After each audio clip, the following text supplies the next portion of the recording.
You're such a good friend that you got me a point. Yeah, yeah. But that's like a point in the good friend chart. So we get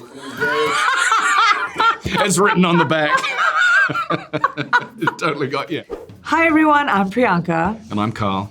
And we're gonna see which one of us, what do we do? Knows which location is which. Man, I've done like 80 movies. This is gonna I've just found this out. This is gonna be a long half hour. This is mine? This is yours. Am I doing that right? Find the most obscure, like, airport shot ever. Condé Nast, okay? How does that tell you from location? Okay, it's in India. That's all I know because of that. I think I know what this one is. Where? Okay, I'm gonna give you a clue. A big cat. The white. Delhi. This would be Delhi then. I'm pretty sure you did a movie called The White Tiger. Yes, I was trying to figure out what the location was. Yeah, that was the location in Oh, yes. So then this is Tiger. from The White Tiger. I love that Karl. All right, I know this thing. There's a point to me? You're such a good friend that you got me a point. Yeah, yeah. But that's I got like you a a point in the good friend chart. so we get It's written on the back. It totally got you. All right, what's the next one?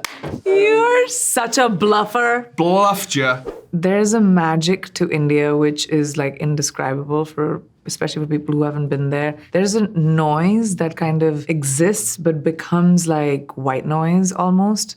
When I first moved outside of India, I would really miss that. Just like people and life happening, and it's just alive at every given moment, especially Mumbai. If there's one dish you were to recommend for someone who's visiting for the first time. See, India, it's very difficult with one dish because we are so diverse, and as you move around states and cities, just the food changes, the spices change. But let's focus on Mumbai. I would say bhel. It's a street snack. It's made out of puff rice with a bunch of goodness in it. They put it in like a cone of newspaper, and you just grab onto it, and it's clutch. It's really good. Well, judging by the dragons. I'm gonna guess Return of the King, but Lord of the Rings. But you have to guess the place. We're with Condé Nast Traveler. I'm gonna say that's... Location. Oh, well, the location is the South Island in New Zealand. You're from New Zealand, isn't it? Yeah. Okay, good, because this is British Columbia. Is it really? It is not. You are so far. I don't know, but that's what it says on the Star card. Trek Beyond, Vancouver. Well, see, it should have been shot in New Zealand. And I could swear these are dragons. Wow. You know, the whole thing looks computer generated, and this what threw me. It's probably all not real. It was actually a soundstage. Yeah, it was a soundstage, like, yeah. In British Columbia. That's tricky. That's tricky. That's tricky. Other cast members got to shoot in forests and stuff, but that was all on stage. One of them was a quarry, and the rest of it was on stage. We did in our downtime got to explore British Columbia, which was amazing. Like, you know, we'd sort of hire a small yacht and then just sort of go out sailing in the harbor and jump into the frigid water. It was... Why? It was fun. It was fun. You jumped into the water? Yeah, I jumped into the water. I like it was staying the on height of summer. It was the height of summer. But still, it's frigid water. It is. It was cold, but it was a great experience.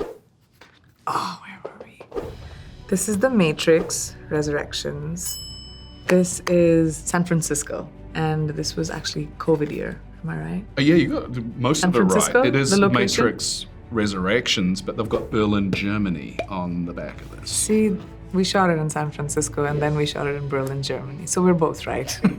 I think we'd give you a point on that. Yes, thank you. This scene was crazy because it was my first scene in the movie, and it was with the entire cast. Jada, Keanu, Yaya, everybody. And I had one sunset, because my character is in one place the whole time. Lana really wanted that natural sunset light to say all my lines in the movie, which was about 50 pages. Yeah. And Matrix language. My father was the chief engineer at the Anomalyum. The what? My father designed the resurrection pods. That's my only memory, man. Just memorizing the words. Oh. That's so hard. Vancouver, British Columbia. No. Obviously, South Island, Lord of the Rings. I think that place was called Mount Potts. It was the scene where my character Aemma surrounds Aragorn, Legolas, and Gimli with the horses. I would cut off your head, dwarf.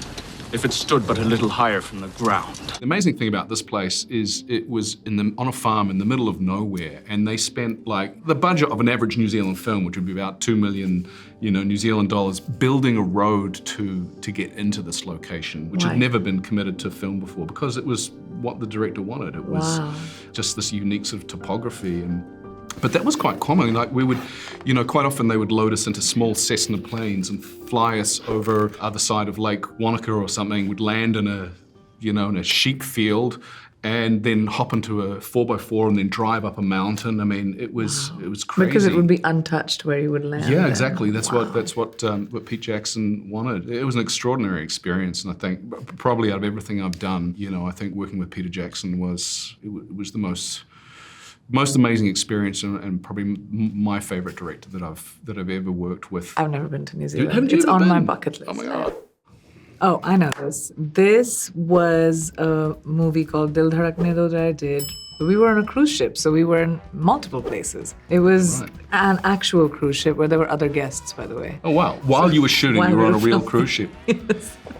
Wow. They would come in and out. They would, board and deboard. This could have been over Sardinia. This could have been over Italy, Tunisia. I don't know. Did you enjoy that experience? Were you kind of Yes. locked in? There's no escape. No, we could. Every time the boat would dock, you could get off. But Okay. The ones who weren't filming, it was a vacation on the Mediterranean. Yeah. So I think most of the crew and cast, we had a great time. If I had to do a cruise ship, it would be with a movie and a crew. Yeah. But I don't know if I would go on a cruise just for a holiday. I couldn't do it. I'd feel locked in. I would not- So you wouldn't do a boat? No, I couldn't do it. It's I'd be my locked in. favorite way to No, I'd like to be on, don't get me wrong, I like to cruise around on a boat, but a cruise ship? No, I'm talking is about a bridge too boat. far. Yeah. So like a yacht, okay, maybe. yeah, right, sure. You would do that. I'd do that. Yeah, there you go. There are ways. There are ways. Okay, tell us where that is. Oh, okay, I'm not gonna look at the back. Gold, buy, sell galore. Wow, that's interesting. Watches, gold, buy, sell, comes more. What city is it? It's so Okay. generic. It could be. That's what I'm saying, any they're city. I'm just gonna guess Toronto, the boys. I don't know. Yes. Is it Good really? job. Okay. We were always shooting in streets that with particularly there's nothing flash about it. We weren't Yeah. in the flashy boardroom, so it was sort of all gritty. Well, Let me I think. wonder what that one is. This was the Cayman Islands in 1875.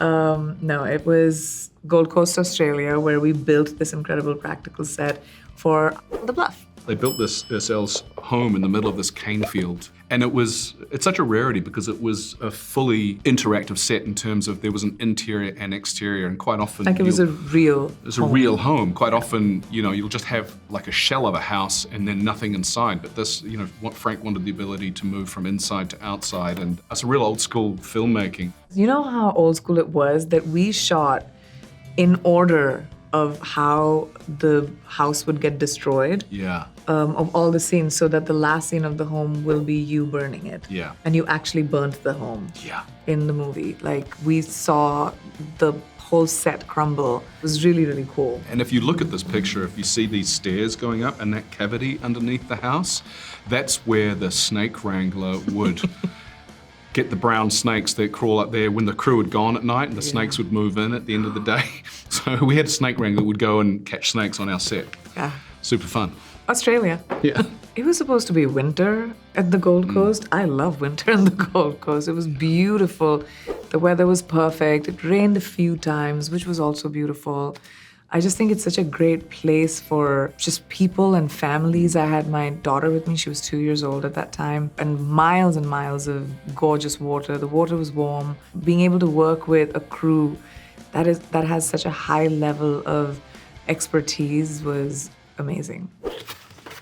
Okay, this is, I know this one. This is the entrance to Peach Trees. It's from Dredd, and the location is Cape Town in South Africa, right? Right? Yeah.